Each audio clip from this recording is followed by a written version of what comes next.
Even when you feel low, you can still go. Even when you feel slow, you can still go. Even when there's no hope, you can still go. I never answer to no, man, I still go. Go, go, go, go, go, go, go, go, go, go, go, go. Hustle hard, hustle every single day. I'll be making moves till I'm buried in my grave. To the system, I don't wanna be a slave. I've been doing shit my way, or the highway. And in the driveway is a nice range. Cause I grind through the climb, I invite pain. You'll never hear me, bitch, nah, I don't complain. Just gotta flip the switch and you can go and obtain anything you want, anything you need. Your mind's got the key ingredient, it's belief. Build a seed with the negativity. Hello, everyone, and welcome once again to another edition of the Sports Report Podcast. I'm one of your hosts, Mr. William D. Morgan, and I have a cast of thousands with me today. First, let's go ahead and bring in a man who's forgotten more baseball than I will ever know. He's going to get you caught up in everything in the world of MLB. I'm bring my brother in, Seven. Seven, how you doing, man? Man, I don't like how you tell many people how many personalities I have, and I really don't appreciate that. Very disrespectful. I'm sorry. Oh, my goodness. Next up, let me go ahead and bring in, let me see, who I'm going to go with now. He's been missing in MIA, but I know he's actually working. Let me bring my man Ando in. Ando, what's up? Yo, what up, Will? How we all doing tonight? Seven, good to see you again, bro. The hell are you drinking? Water. Oh, okay. It's see-through. We can't see it. Can't see it. I was wondering what the hell you were drinking. Invisible bottle. All right, let's go ahead and bring in the man who knows everything about the NBA, especially LeBron James. Remember, man, Dan the Dickhead. Dan, what's up? If I knew everything about the NBA, there'd be some fucking episodes we could do, bud. I'll tell you what. Fuck. Everything about LeBron. Just going for Some underwear does LeBron win? If I knew everything about LeBron James, there'd be some episodes we could probably do. Definitely. I'd be down for that. Yeah, like if I knew all that shit. Yeah. Woo. Oh man! And let me finally bring in He wears a White Sox cap, but is a Yankees fan. Colors are similar. You're going to have to explain that to me, Ambrose. Let me bring my man in from the Geek Gauntlet podcast. Let me bring Ambrose in. Ambrose, what's up? I just like the color black. Ain't nothing wrong with that. Ain't nothing wrong with that. I like it too. Kardashian. What'd you say?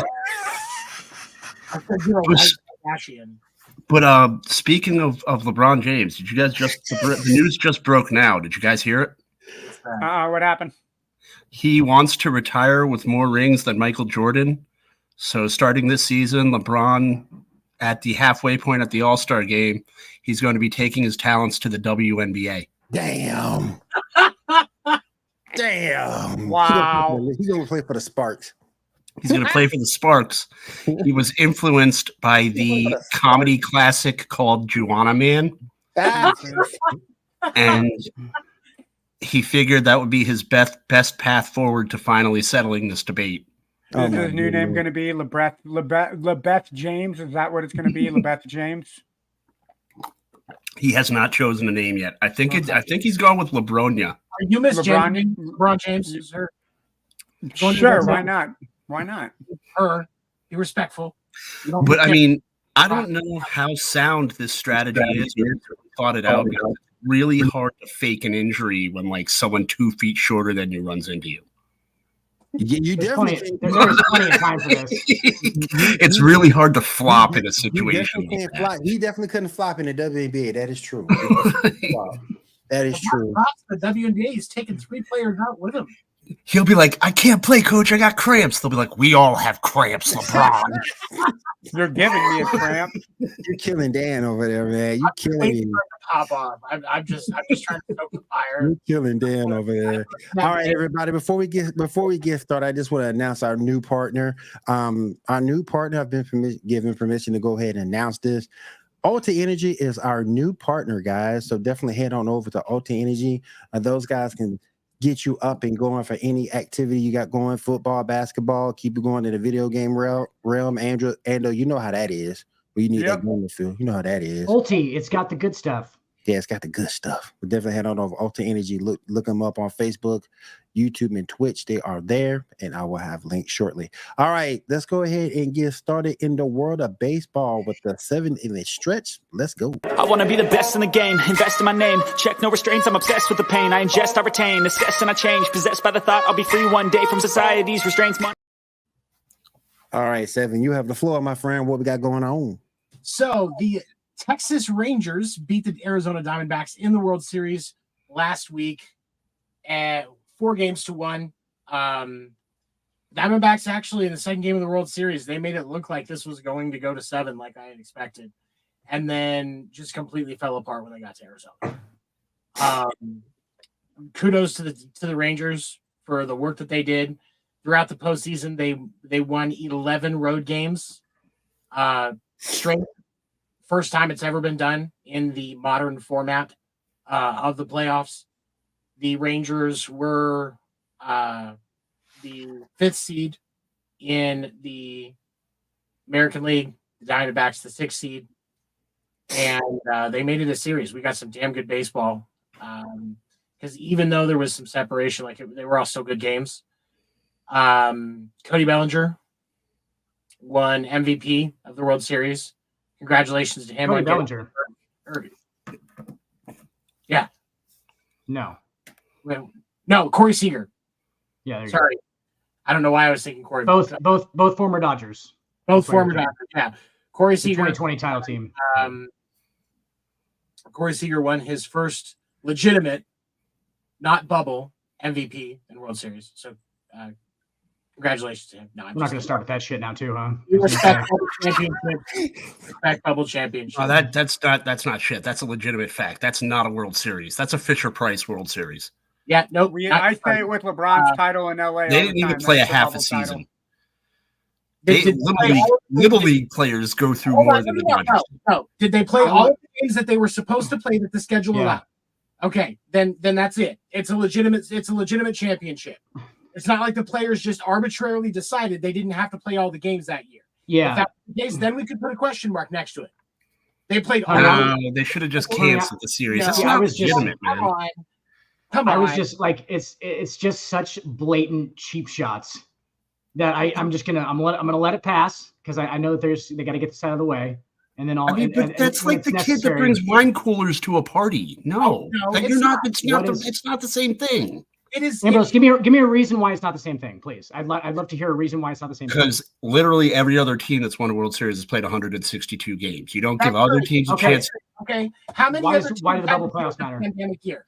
How many other teams in a pandemic year? 1919 with the Spanish flu. Okay, and they didn't play a full season that year. Yes, they did. Let's take a look. They definitely did. 1919 was the year of the Black Sox game. Regardless, they went through all of the playoff games necessary to win a World Series, correct? You essentially have to win 12 to 15 games to win a World Series, right? I mean, but there was no home. It was neutral ground. What does it matter? What does it matter? What does it matter? It was fucking baseball. It was professional. Yeah, it's absolutely like if anything, the thing that I argue all the time about the NBA one is that if there's no home court advantage, that means that everything is even in every single game, and the Lakers won. So the most talented team without any outside advantages won. The most talented team, and it's somehow asterisked by what? They won every game they were supposed to win. I don't know if you can change my mind on this. I just don't see it. I just don't I think the season should have just been canceled. No actual reasons, Tony. What'd you say? I'll pick it. Go ahead, Seven. They played the games that they were supposed to play. It's not like they just arbitrarily decided because they were being dickheads that they didn't want to play the fucking games. The decisions were made well above their head. Negating that championship also completely disrespects the 500 plus minor league players that didn't get to play that year, that wanted to play that year. It's a legitimate championship. I mean, the only reason why you can even say that they're not legit championships is because of the home court advantage. But the thing is, both teams pretty much have equal home court advantage. Like you're going to have to win games on the road regardless. So like I feel like it just took everything down to like there's no home court advantage, so every game is just talent versus talent, which literally means that the most talented teams won, which is actually split. What is there's outside influence kind of, but home court advantage, yeah, it's home court advantage. I mean, but like the whole point of playing the regular season. The when whole it's a point of half playing the a regular season- season is to get into the playoffs. Once you get into the playoffs, it's a whole different ball of wax. But So I if mean, you get saying. into the playoffs, you deserve to be there. You deserve a shot to win the Do you- championship. so like I mean, the World Series team shouldn't have been in the playoffs. They would have been in the playoffs regardless of how many games they played.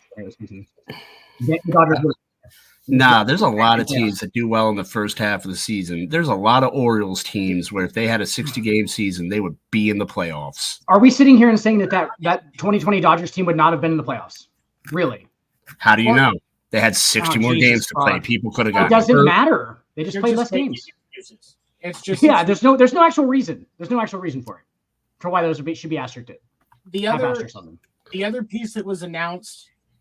This was announced today that they announced Coach of the Year, Rookie of the Year, Cy Young finalist, and MVP finalist. Rookie of the Year finalists on the American League side: Bibby from Cleveland, Cassis from Boston, and Henderson from Baltimore. On the National League side, Corbin Carroll, Outman from the Dodgers, and Senga from the Mets. Realistically, we're going to see Henderson from Baltimore and Corbin Carroll from the Diamondbacks get that.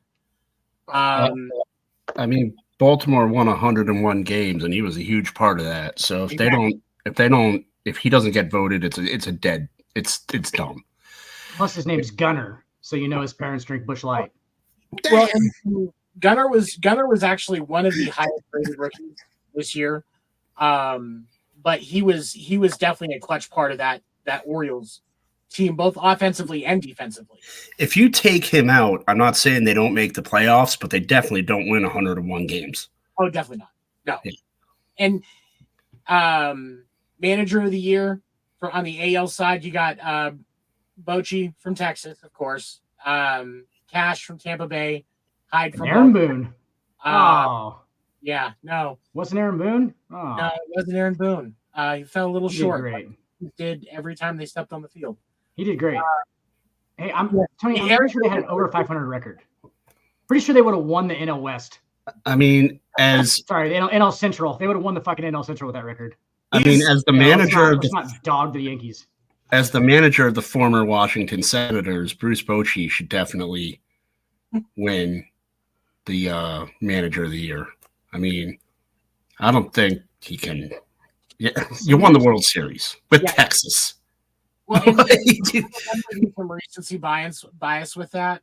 But Bochy also did a solid job in Texas. You think about the turnaround of that organization the last 3 years is ridiculous. I mean, they're GM. kind of, even though they have had really good teams the last bunch of years, they've kind of been an also-ran. No one really has taken them seriously. And For real. well, because it's the Rangers and it's what you had before. But if it's not Bochy, it's going to be Hyde. And because of the fact that Baltimore won 101 games this year. Built mostly through their farm system. That's a and compelling steroids.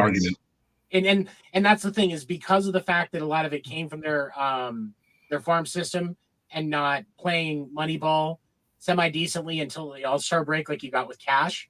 Hyde actually continued to work with what was built. They didn't make any big free agency moves at the deadline. They made a couple of small moves, but they didn't make anything big, and they won with what they had. On the National League side, Council, who was with Milwaukee, was actually announced today that he is now the head coach of the Cubs. This is why I firmly believe we will see the Cubs and the D-backs in the World Series in the National League Championship next year. Shoemaker from Miami and Snitker from Atlanta. This is either going to, I think it's going to go to Council, but Snitker might get it. Are you saying Snicker? Snitker, the head coach of the Okay. Yeah. Right. Manager, yeah. Okay. and then Butterfinger manages New York. Well, here's the thing with Milwaukee, and this is the problem when you have management by committee, because I don't think they really have. I think Mark Adanozio is the face, but it's a really complicated. Tried to look it up today who owns them, And it's like there's 17 owners. Of the It's- Brewers? Yeah. There's There's like like 17 owners of every team, though.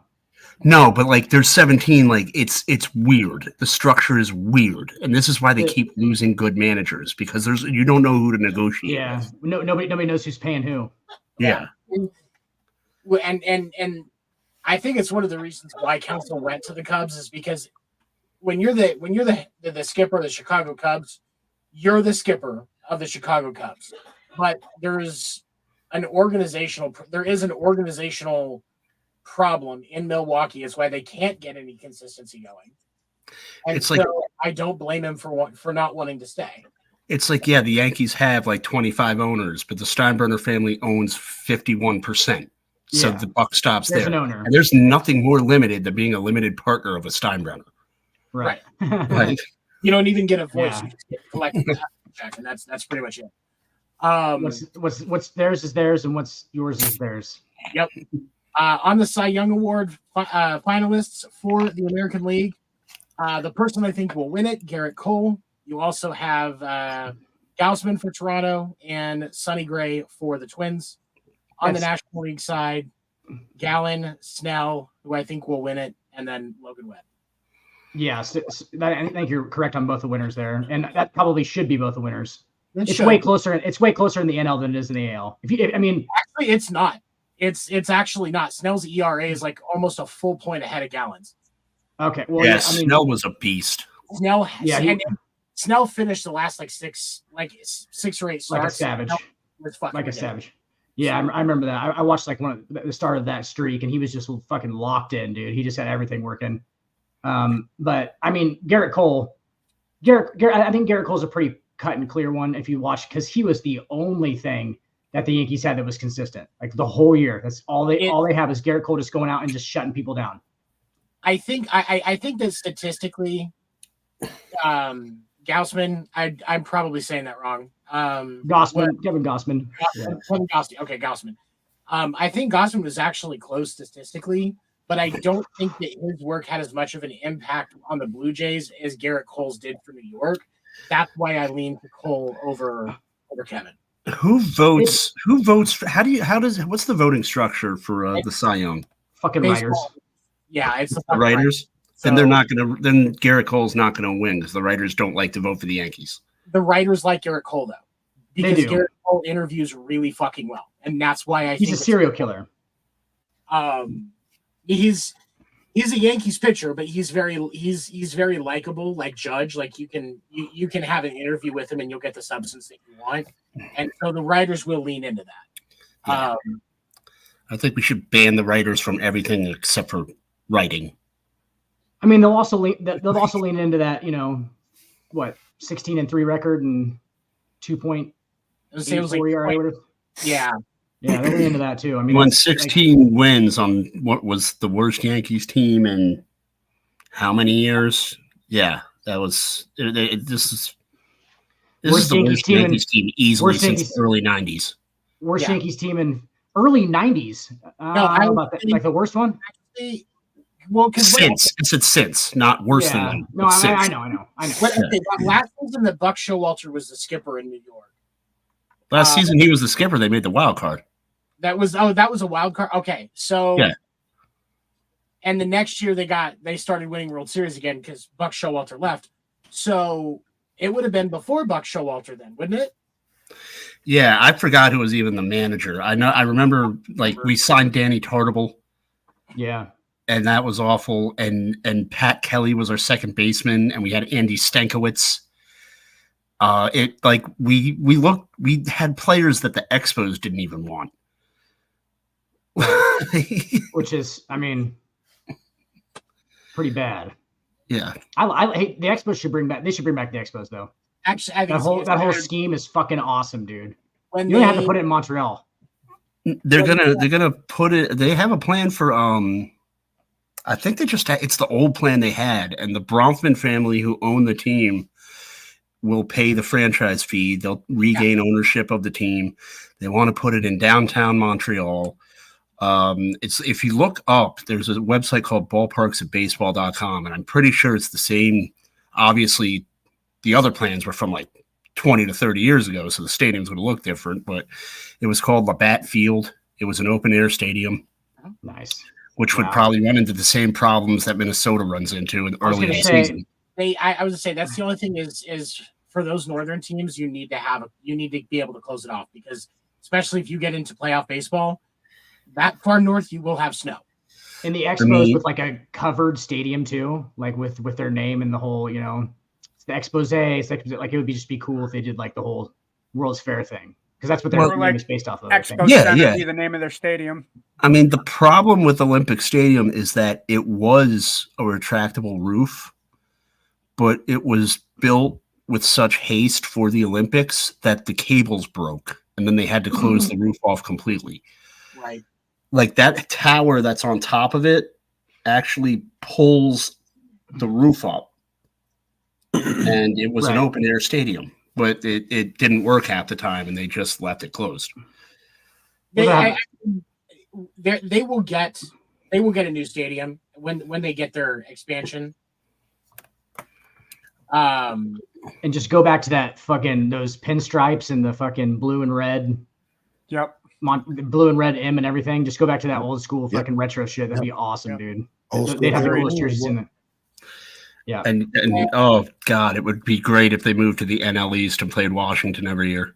Yep. I could go with that. I would assume, because I honestly I think when they hit the expansion, they're gonna go to like the NFL and have 4 conferences in each league. Four divisions in each conference. There are 4 divisions in each conference. If they do that, I don't want to see them do any stupid shit though, like have the Yankees and the Mets in the same league and I want it to be American League and National League still. I think it still will be like your teams that have two cities, the cities that have 2 teams in it. They'll do what the NFL does and put them in different conferences. But I mean, there's been propositions where it's like, oh, the Yankees and the Mets, that would just draw. No, if you have the Yankees and the Mets play 18 times a year, it's not going to be special. Keep it within your league play. It's fine. Yeah. There's enough violence in New York City. Let's back it off. We don't agree. I'm just calling it like it is. Okay. The Bronx is dirty enough. We don't need the Mets there every other game. And the big award, disrespectful. MVP finalists for the American League. We got Shohei, Corey Seager, and Marcus Semien. So two from the the Rangers. 2 from the Rangers are finalists on the American League side. On the National League side, it's Acuna Jr., Mookie Betts, my boy, and Freddie Freeman. So 2 Dodgers and 2 Rangers. That's interesting. It's very interesting. I'm gonna throw a wrench into everybody's opinions really quick. Shohei's not winning MVP. Yep, I would give it to who was the second guy you said? Corey Seager. It's got to be Corey Seager. I would say Seager. My vote would be Seager and Betts. Those would be mine. I'd say Seager. Argument Seager was more valuable. Why Shohei? Why not Shohei, Tony? Well, there's going to be 2 things. First of all, Shohei did not play the last 6 weeks of the season. Recency bias will play against him. The second reason is going to be because when Shohei got injured, he left the Angels, didn't really appear much except for I think 1 charity event, and basically was just done with the organization at that time.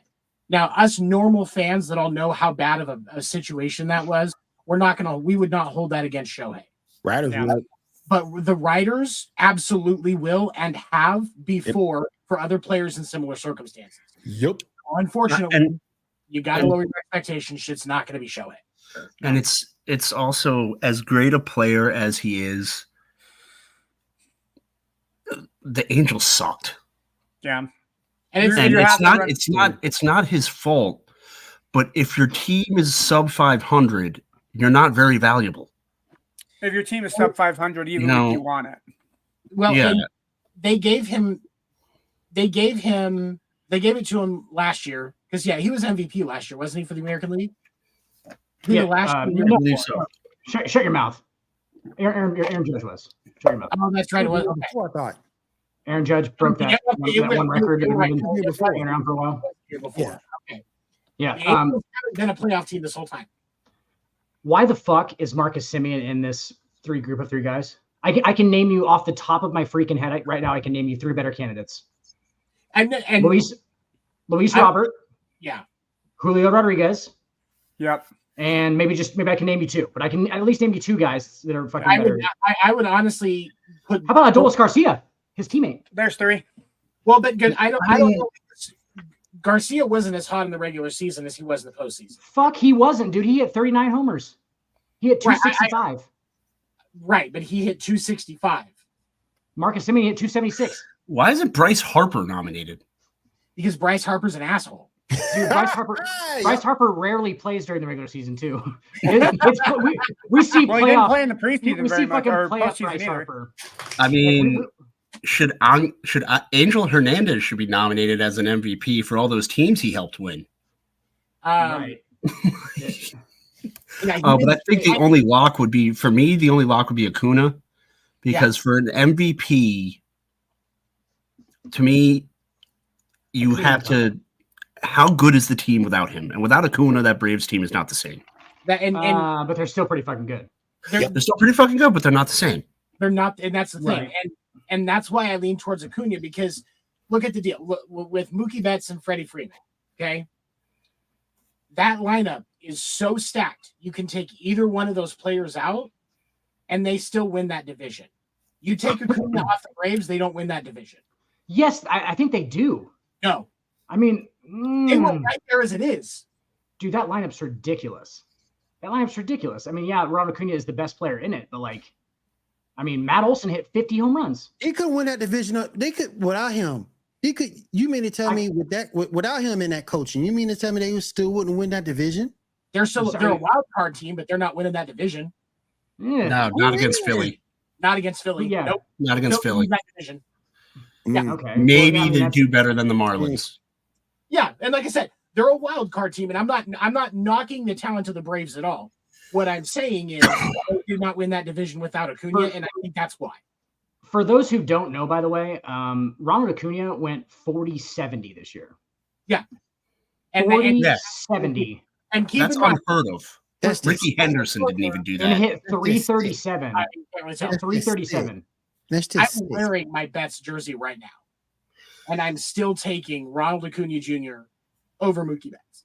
I mean, yeah, Ricky Henderson has done like I think 30 to whatever godforsaken amount he's stolen in a Ricky- season. Ricky never did. Yeah. He got a home run away from doing 30-100 in one of the years. He hit 29 homers and stole 100 bases in 1 year, which is pretty fucking crazy. And that Nobody's was ever went. yeah, Yeah, But- not 40-70. that's yeah. crazy. And the problem with Ricky Henderson, though, and this is something that I've learned from going back and watching old footage. Because, like, by the way, if you don't know this, you can find a lot of old baseball full games on YouTube. Like, True. I had a buddy that caught a baseball in the outfield at a Royals game like 10 years ago. He found the game on YouTube and found the clip and moved forward in the game enough to see himself catching the ball. Oh, Nice. nice, nice. But yeah, it like you can watch a lot of old baseball on YouTube, and so sometimes I'll just smoke a bowl and go watch old baseball games. There you Nice. go. I watched the There you Buckner like 5 times. There you go. Hey, And another candidate By the way, that belongs in the AL race besides Marcus Semien. There's like 10 of them. Is Marcus fucking Bobby Semien. Witt. Bobby Witt Jr. Bobby Witt Jr. Bobby Witt absolutely, Jr. yeah. almost went 30-50. Bobby Witt Jr. Right. And here's the thing, and I'm gonna offend the 2 Yankees fans on this one. Bobby Witt Jr. should have gotten the Gold Glove over Anthony Volpe. I'm actually going to agree with that 100%. I think Anthony Volpe was an above average defensive shortstop. I don't know if they gave it to them as some kind of consolation prize or something. I have no idea what the fuck that was all about. He did, and that's rough. Because historically, if you play shortstop for the Yankees and you're above average, that's like being a quarterback for the Cowboys and and being above average. for me was and being above average. Yeah. when they Yeah. were announcing this today. I was in some comment sections, and there were some people because I was defending Anthony Volpe because I do like his defensive play, but I had to start going back and looking at some numbers, and I got fucking educated today, and I got owned, and I'll admit it. I looked at it too. It- You got- it's you- go ahead. Go ahead. Oh no, I was gonna say you got owned by Powell. Did you look? You do it to the defensive stats? Yeah. Okay. So what did you figure out? Be right back, guys. Like he had.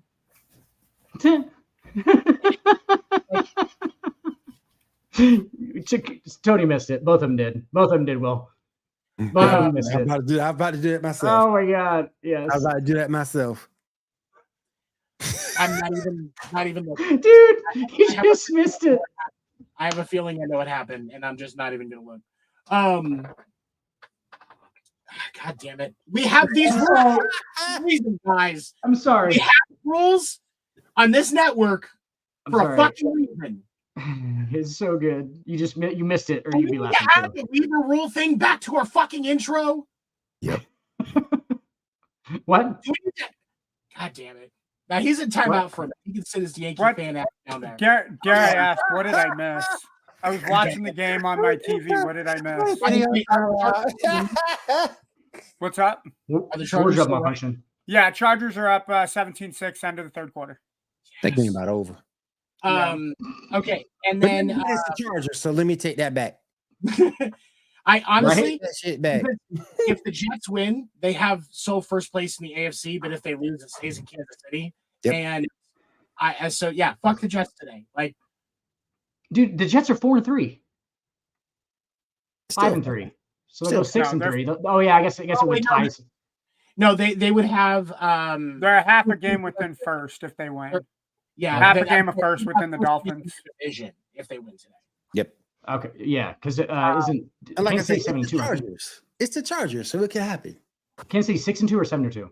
7-2. 7-2. Okay, that's what I thought. Yeah, because it's All right. the Eagles at 8-1, and then in the AFC at least it's Kansas City at 7-2, Jacksonville at 6-2, and Baltimore at 7-2.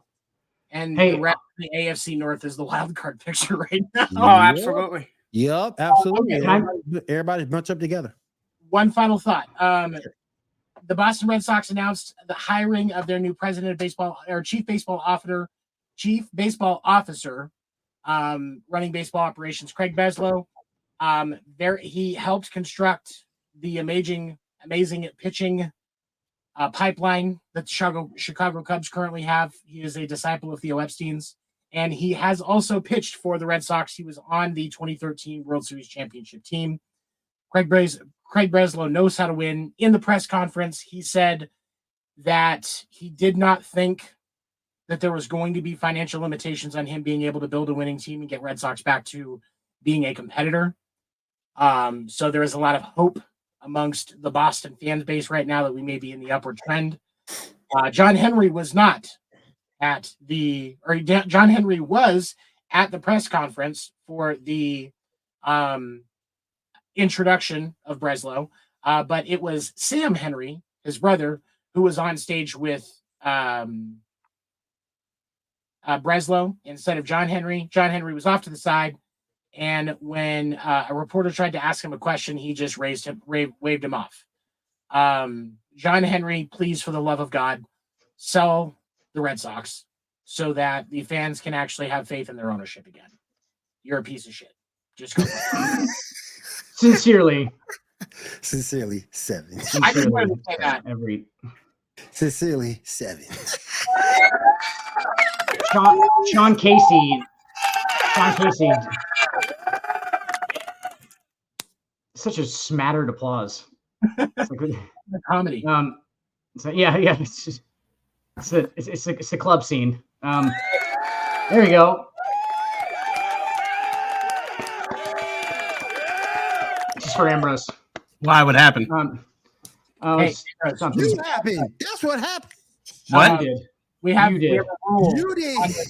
We have a rule on the show, Ambrose. You Yeah. have to wear pants when you're on camera, even if the camera is pointed above. Yeah.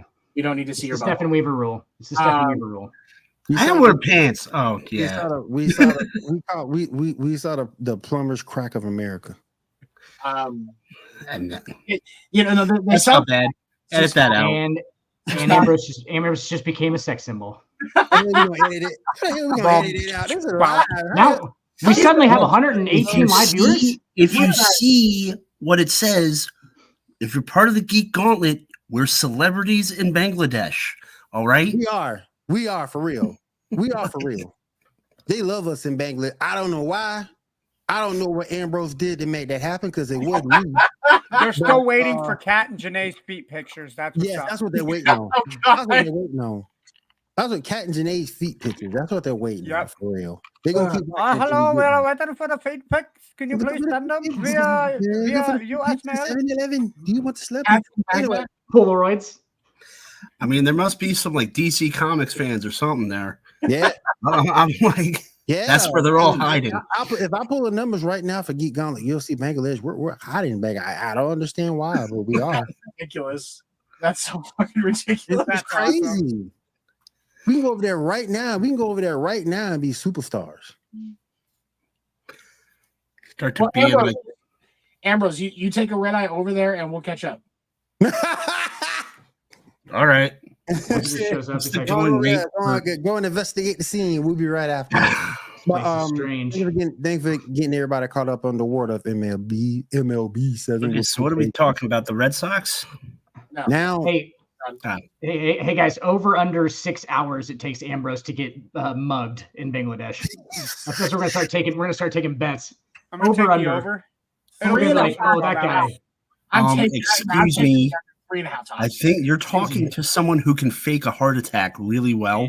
In the airport still. Did you learn how to fake a heart attack watching ex-girlfriends fake orgasms? Oh, count it. Count it. Oh my god! Damn. Oh my god! Damn. You know what? It's very rare that someone leaves me without a comeback, and that's a good one. I gotta give respect. Will, can you give him a cheer or something?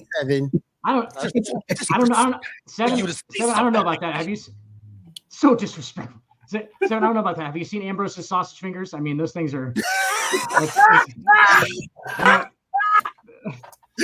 Not built. Look at those things, dude. They ain't telling me that's never done it for somebody. I got some. Oh man. That's all I'm gonna say. Oh man. Oh man. All right, let's go ahead and move on. Let's go ahead and move on with the rest of the show. I got some things I want to talk. I'm going to go to each one of you about to talk about to get your thoughts. I know everybody saw the game of the week yesterday with the Philadelphia Eagles defeating the Dallas Cowboys. I'm sorry, that was yesterday. I slept. That was yesterday. I'm joking. That's every year. The Eagles defeated the Dallas Cowboys 28-23. Now I'm gonna go to Dan. Dan, is this all Dak's fault? Is the whole thing Dak's? I mean, it's a lot of his fault. Yeah, I mean he's the difference in a lot of those 5-point losses. Like if he was like better, yeah, they're gonna win closer games like that. But like, no, it's not all Dak's fault. Of course, it's not. Yeah, he's the difference between them being like an upper echelon. He's just not. He doesn't have it. He's got the skill set to play in the NFL. Dak Prescott has never had it like this. He's just so fucking boring, dude. And and that's an actual part of like being a quarterback. He's fucking boring, dude. And like part of it is going off script and shit. Like that's a whole thing. You have to be able to make plays when there's no play there, and that's what separates 5 points in games all the time. It happens all the time. You've got to cut the guy some slack. Before he was a professional football player, he was an operative for the CIA. Of course, they fired him because his messages kept getting intercepted. But I mean, like. What did you want to add to that? Or what was your question?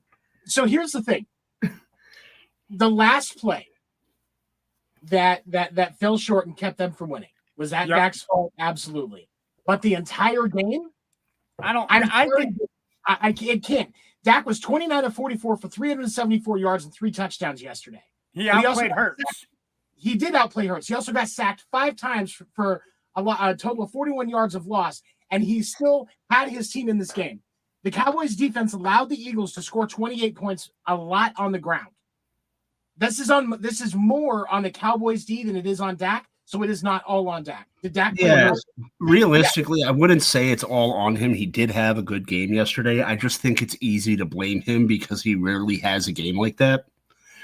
And usually when you force him to have to actually play without the defense setting him up, he does make mistakes, but he had a really good game yesterday. I just think it's easy to go to him. Because, again, like I said, it made a remark earlier, when you're the quarterback for a team like the Cowboys, who have the history of having the quarterbacks they had, you blame the quarterback when they don't do well. And while it usually is his fault, yesterday wasn't really his fault. My thing is, where's everybody else in this? Because if you go back and you look at it, where was Tony Pollard? Where's Brandon? Pollard had 51 yards. They didn't have a running game yesterday. I'm going to put this on the running game, and I'm going to put this partially on the defense. The defense in the third quarter gave up 2 drives of over 50 yards, and that last touchdown drive that Philadelphia had, they had, 87 yards on 11 plays? And when you look at the stats, the Eagles were 50% on third down. When you can't get off the field on third down, you're not going to win because it keeps the offense on the field. That being said, yeah, I think Dak made a boneheaded mistake on that last throw. Granted, it was completed, but he knew as soon as you have to be conscious enough to know that the moment you make that throw, anybody that is that far back is going to converge on that spot. You know that. And when you put it in a spot where you're not in the end zone, you're not getting that touchdown. So I think that final play is on Dak, but to say the whole game is Dak's fault, I think is unfair. I mean, it's kind of like he runs into the same problems Tony Romo had. Because when you look at Tony Romo's statistics, Tony Romo statistically in almost every category is up there with the other elite quarterbacks that he played with. Mm-hmm. But when he made a mistake, he would make it at the most inopportune time, at the worst possible time to make a mistake, and that's what he became known for. And here's my thing. When you look at the Cowboys, and here's my thing. And you alluded to it earlier, Ando. Running game hasn't been there. Nope. Tony probably hadn't had a 100-yard game in how long? Then you go back and you look at Michael Gallup. He's giving you nothing since he's been there. Why is he still there? You could make the argument. There are 2 plays that made a difference in this game. The first one was the missed 2-point conversion by Dak going out of bounds, and then that missed 4th down conversion at the end zone. Yep. Am I missing something? I don't follow the Cowboys. Where's Ezekiel Elliott? Is he hurt? No, he's on New England. He got released this year. He got released? He's with the Patriots. I missed that. He's so inconsequential to everything. Yeah. I just missed it. No, the Ewok is in the Emperor of the Dark Side now in New England. He does like an Ewok, you know. And the team is performing just as well in New England with him as it did in Dallas. So my argument is if you take those 2 plays and you convert them into Dallas's side, Dallas now doesn't have to score the touchdown. If those 2 plays go differently, we're talking the Eagles at 7-2.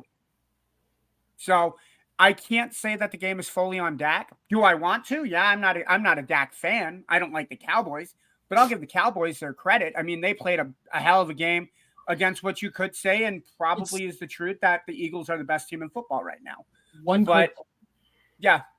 CeeDee Lamb had 191 yards yesterday. Yep, correct. That is a huge number for any wide receiver. I bet he had 0 touchdowns, though, didn't he? Agreed. I know he had one. I think he did not have a touchdown. 0 touchdowns. Knew it. No, he did not have a touchdown. The touchdowns. Let me pull the recap up here real quick. One came from Tolbert, the other one came from Ferguson, and you also had Turpin yesterday. Yep. Turbin had the touchdown in the 4th quarter, that that had the 2-point conversion that was missed. Then 1st quarter, he had the 4-yarder to Ferguson, and then he had the 5-yarder to Turpin. Also, why are we not blaming the offensive line at this point? Didn't Tyron Smith come back? Zach Frederick gets paid like a fucking $100 million a year. Somebody got used yesterday. Zach Martin, somebody got used yesterday because that's what I'm saying. Like 5 times. 5 times. He got hurried like 8 times. Like that offensive line is supposed to be better than that. I think Tyron Smith's getting a little up there, unfortunately. He's one of those bigger dudes. That guy is freaking gigantic. All right. He's in his early 30s. It's got to be starting to get to the point where he's lost a little bit of a step. Really, it does. And he was elite when he was in his, 3 years ago, the dude was the best left tackle in football, basically. But now, he's got all these injuries, and I think that he's slowing down. You could say the argument that the left side of the line used to be the best side of football between Zach Martin and Tyron Smith. Oh, yeah. Years ago, it was the best tandem in football on that side. Yep. Watch Jerry Jones fire the head coach this year and hire Ronald McDaniels. He said, no, it's who is it that's their defensive? Is it's Dan Campbell? Dan Quinn. Dan Quinn is their Quinn, there you defensive go. coordinator. Oh, Says fuck like every other word. Falcons coach. Dan Quinn will be the head coach of the Dallas Cowboys this year. Oh, he will be. He will be easy. At some point, yeah. Easy. Can I go ahead and bounce off the Eagles and talk about a game that really bothers me? Not just score wise, but did you guys watch or look at the Cardinals game with the Browns? I saw highlights. Didn't the Browns rolled them, didn't they? I saw Yep, highlights. 27-0. What bothers me is if you look at the Browns, I have the Browns season. Do I have the Brown seasons? No, I don't have the Brown season. Hold on a second. So They Browns, play shitty on the road. yep. So they played at home. So if you take a look at their last 5 games, they lost to the Ravens 28-3. They beat the 49ers. They beat the Colts. They lose to the Seahawks. And then they beat the Cardinals. What bothers me with those 5 games, how many has Deshaun Watson played? None of them, I don't think. Technically 2. Well, two. Played against the Cardinals yesterday, The and then Cardinals he made an yesterday. appearance against the Colts. Before he There's a got lot of massage parlors in Cleveland, Ando. You have to give him a I break. get it. You weren't gonna I get it. mention that. Here's what bothers me, right? See, So the Browns know the Cardinals do not have a defense. The Browns know that the Colts didn't necessarily have a defense. Why didn't he play against the Seahawks? Why did they put in PJ Walker to play against the Seahawks? Why did they put PJ Walker in to play against the Browns? Why did they put DTR to play against the Ravens? With Watson making the amount of money he's making, he's being pardon my language, but he's being a pussy. He looked at that Cardinals defense yesterday and was like, hey, I'm not going to take any hits. I can look like my all-star quarterback self again. That's what pisses me off about Watson. And there's my rant. Didn't he just pardon himself and then say pussy? I've said fuck Yep. like 8 times on the show. I should probably leave. But, Yeah, and you know, Well, you can say 8 F's to 1 P. That's why I apologize. okay, so, yeah. you know, But my issue with that is he was, and it was a legit shoulder injury. But I get where Yeah. you're coming from. Yeah, but I mean, so he got knocked out of the game against Colts. Sure, fine. Yeah. But the way I look at it, man, he's looking at this like I bet going into the game against the Ravens, and I bet the game going up against the Steelers, he's gonna go, oh man, I don't know. I think my shoulder's hurt. I don't think I can play. You're right. He is making a ton of money. You are right. He is making a ton of money. This is true. and this is a problem, and this is what separates good quarterbacks from great quarterbacks. Mm-hmm. Because great quarterbacks want to play, Want the ball in their hands. and they want the ball in their hands, Thank and they you, don't Gene care Hackman who from they're the playing. replacements. And what'd you say? Thank you, Gene Hackman from the replacements. Great players want the ball in their hands. Yep. Yeah. Yep. Damn, I didn't even know. I forgot I was even channeling that. I haven't seen that movie in years. Freaking amazing, man. My favorite football movie of all time. But yeah, you want, and it's true. Joe Montana wouldn't do that. Tom Brady wouldn't do that. You know, Dak Prescott wouldn't even do that, and he's not even great. No, Dak will play while he's hurt. Hell, Baker Mayfield played while he was hurt. He looked like garbage, but at least he played when he was hurt. Justin Herbert tonight had a splint That I believe, hurt him, though. on his left middle and finger. And that did hurt him and his stock overall. Oh, agreed. Yeah. Baker. But I want to add, yeah. but I want to move on, guys, to our second topic. The Miami Dolphins did lose to the Kansas City Chiefs yesterday. Who am I gonna take this to? Let me take it over to 7. Are the Dolphins pretenders or contenders? Yeah. The Dolphins have not been a team with a winning record. Nope. I don't. And here's the thing: Tua is a talented quarterback, but the reason why the Dolphins will not be able to get over that hump is Tua's decision making is fucking horrible right now. He either needs to get that right, or they need to move on. I don't know if you can call them 100% pretenders, because that St. Louis Rams team with Kurt Warner, people said the same thing back then when they won their first Super Bowl. And That's a difference, though. Hit them How is breaks that a about as hard difference? as you can hit them. Yeah. Hit them breaks about as hard as you can. The greatest show on turf. Yeah. The Yeah. greatest. But people were saying they have an easy schedule. They haven't beaten a winning team. Anybody say that? I didn't. About that first year they won. The second year people were saying they were legit, but the first year, because the Rams were bad for so many years and they kind of had a puffball schedule, the NFC was in decline. A lot of people were saying they get knocked out in the first round of the playoffs. You know what? I'm going to slightly agree with Ambrose on this, and only because, yes, 2 of the last 3 games that they played the Eagles, and they only lost by 14, and they lost by 7 to the Chiefs, and they beat the Patriots in between. But the other loss that you have with the Bills, can you say, I mean, the Bills got beat by the Bengals. Could this Dolphins team beat the Bengals? No. You don't think so? Because I think this team would put up a fight. I think they would too. I think the Dolphins would put up a fight against the Bengals. I think the Dolphins would put up more than 18 points. I think a healthy Joe Burrow would be a different beat. A healthy. Now, am I saying this Dolphins team is as good as the greatest show on turf? Of course, I'm not. I know what you're saying. I don't think they're pretenders. I would say they're spoilers. I don't think they're contenders. I don't think they're going to the playoffs. I mean, I don't think they're going to the Super Bowl. But they could ruin someone's season. That's fair. In a playoff game, you're saying. In a playoff game, yeah. That's fair. They can send someone home that shouldn't be sent home. That's fair. Tyreek Hill's that big of a weapon that I think that if they're just letting him loose, I mean, it's like Bo Jackson on Tecmo Bowl. And if they make it to the playoffs, they're playing a low-ranked seed anyway. So they'll be playing probably an NFC North team. Maybe. Well, yeah, NFC North. It would probably be. It's as of right now. I think it could be an AFC. It could. Well, yeah, it'll probably be if they win the division. It'll be an AFC North team at this point. It would, yeah. And they get them in Miami in that weather and everything, like in that warm weather. That's, man. Yeah, those are the Bengals that they get, and I think honestly, I think it would be the Bengals. But I hope they don't end up beating the Patriots again because that would really upset Josh McDaniel. They can't. They already beat the Patriots twice this year. You to say something like that, but which is funny because that's who the Dolphins play next are the Raiders. Well, McDaniel will have plenty of time to get a ticket for that one. Yeah. he got promoted to fan, but he got promoted to fan. That's my joke. My joke was what it is. I just want to know how he was fired. I just want to know how he was fired. Did they just call the guy, all the coaches into the office? Because Mark Davis doesn't seem like an intimidating guy. Be like, hey, everybody raise your hand if you have a job. Hey, y'all, not so fast. Throwing up Chucky. That's the thing that kills me. And I'm not going to sit here and lie. If you're going to fire me, don't even call me to work. Call me at the crib. Or don't make me come into work to fire me. I don't know. Don't bring me to work to find out that my key card doesn't work. Like, give me the courtesy to be like, hey, you're done. Come in, get your shit, and get out. We'll leave your card open for one more day. I don't know if you guys find this believable or not, but I've been fired a lot. And every time they call, they'd be like, hey, man, can you come in so we can talk? I'd be like, dude, just do it on the phone. Dude, my last job fired me. Come on. My job before this one fired me over a Zoom call, which I actually respected because I didn't have to waste gas to get to work.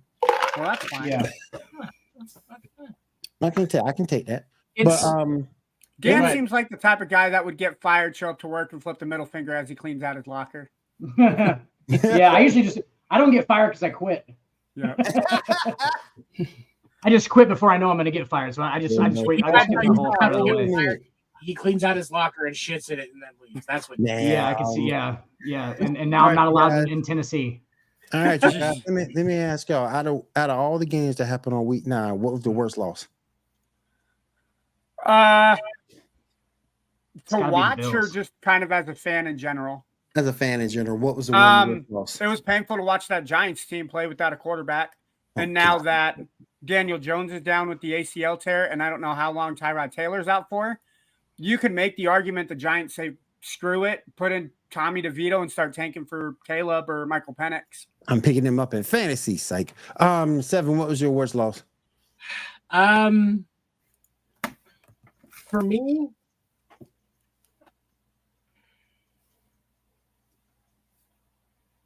I think I know where you're gonna go. I think I know. He's thinking about it hard enough that we could all probably tell. I know. I gotta go with the Buccaneers losing. I know that was a heartbreaker. But Stroud played the hell out of that game, dude. and that's the thing. The reason that it's hard for me is because I love what CJ Stroud is doing. CJ Stroud has the ability to single-handedly reduce some of the effect that Bill O'Brien's bad trades had on that organization. And we've all talked about my theory. I'm not disrespecting Bill O'Brien. I think he did what he did intentionally. Oh, I will. I will. No. Bill O'Brien is a legend around here. He gets respected. He intentionally did that shit to the organization. If it's true, he's a legend. He's a fucking legend. It is the Savage. Here's the thing. Everybody in the league knows he did what he did intentionally because it's the only way he gets back into coaching in professional football this quick. It's the best proof. That was quick. The next year, he was coaching for Nick fucking Saban in college football, and now he's back to working for Dickhead New England. The Dark Emperor of New England. They knew he wasn't fucking shit up intentionally. The league knows that it was intentional, and nobody gives a shit. They just have to make it look like he had time away. Right. They knew he wasn't inept. They knew that he was doing it on purpose. But for the Bucks, and this is the thing. The reason why I say that this is the worst loss for me is I like CJ Stroud, but for the Bucks, Baker Mayfield just wants to play football. Baker Mayfield just wants to win. We see the flashes of talent. Yesterday, he was 21 of 30, 265 yards, 2 tutties, no picks. He only got sacked twice. He was very efficient today. But because the Bucks don't have a defense anymore, and then you also have to look at the fact that Cade Otton fumbled a ball yesterday. Yep. And I think, and honestly, I think without that fumble, I think the Bucks win the game. Shout out to the Bucks. The Bucks should be 5-3. The Bucks should be 5-3. If you look at that game against Buffalo, where Chris Godwin, all he had to do was stretch out and make that catch against Buffalo, and then this game here, 1 or 2 plays makes the difference. You're talking about the team leading the NFC South. And shout out to Rashid Rice for coming through big time in this game. He's been sort of kind of solid for this season. Man, they're up there for 2 touchdowns in this game. So shout out to Rashid White. Rashid White. Let me go around. Dan, what was your worst game for week 9? I'm gonna go with what did I just say? I said something before this. The Bills. Yeah, that was what mine is. Yeah, I don't get it.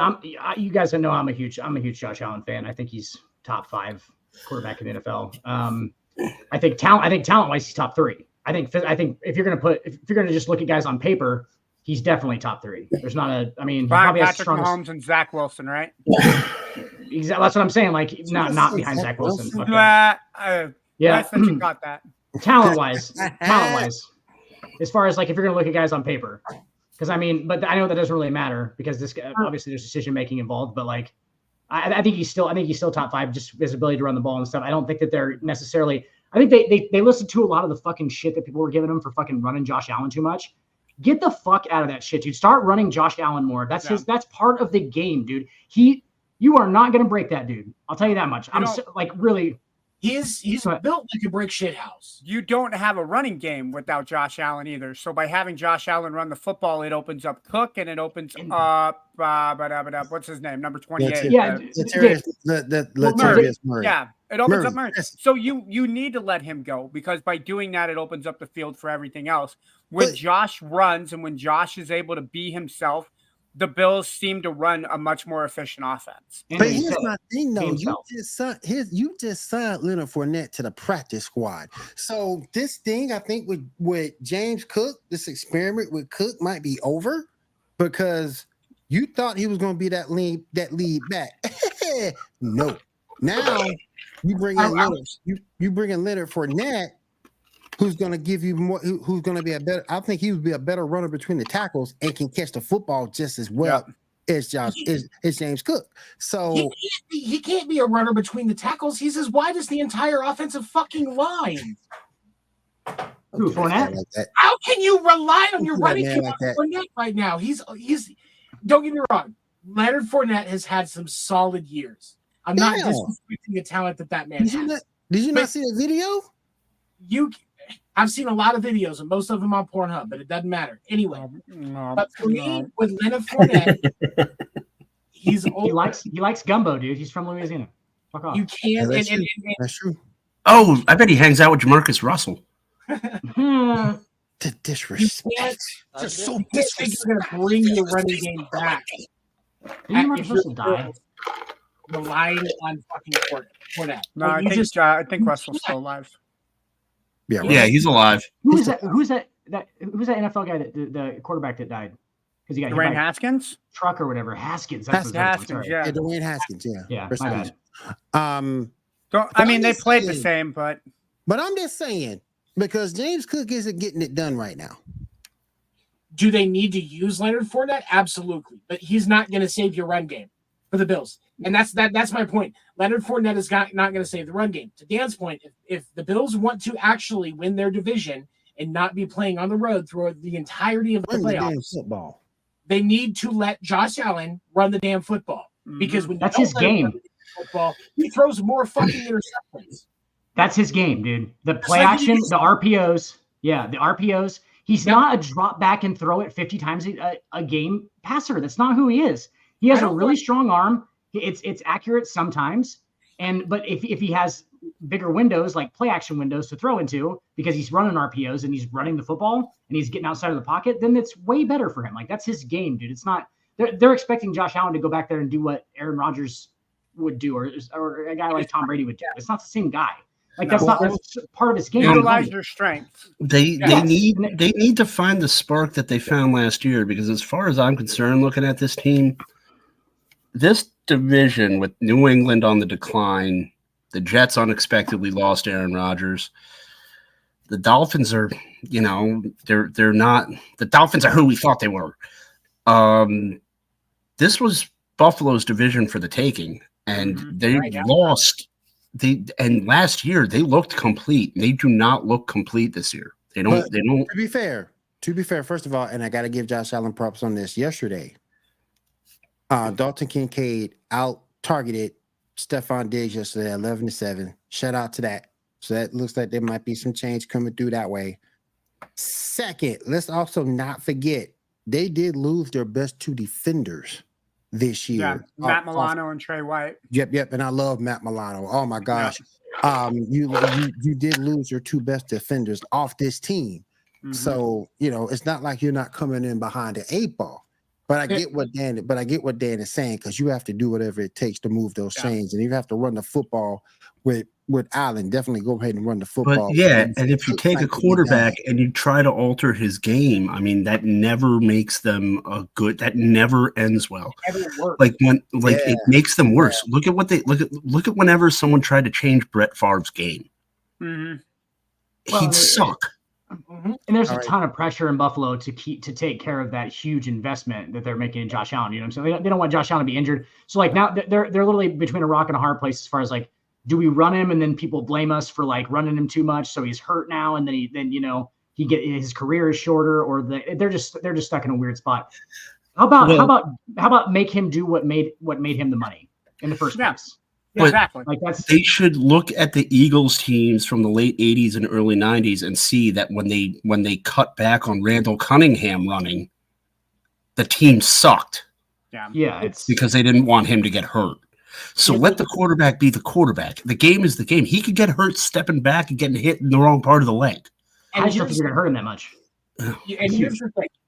With the size of Josh Allen, in his younger age, they should absolutely be utilizing his legs more. And this falls back on Sean McDermott. And I'm going to say it like this intentionally, and because when you look at coaches like Andy Reid, Kyle Shanahan, they're not going to look at their quarterback strengths and go, no, we're not going to work with him. Andy Reid and Kyle Shanahan are two of the best offensive minds in football right now. Yep. And when you take into account that Andy Reid and Mike Holmgren are the same person, that's like 3 of the top offensive minds. Yep. Seven makes a great point. Look at Andy Reid. In a 2-year span, he had a guy who didn't run in Alex Smith who could put the ball down the field. And then you had a guy in Patrick Mahomes who could move, didn't necessarily run, but he can move in the pocket and then could put the ball down the field. How much did that offense change from Smith to Mahomes? Because Andy knew what Patrick could do.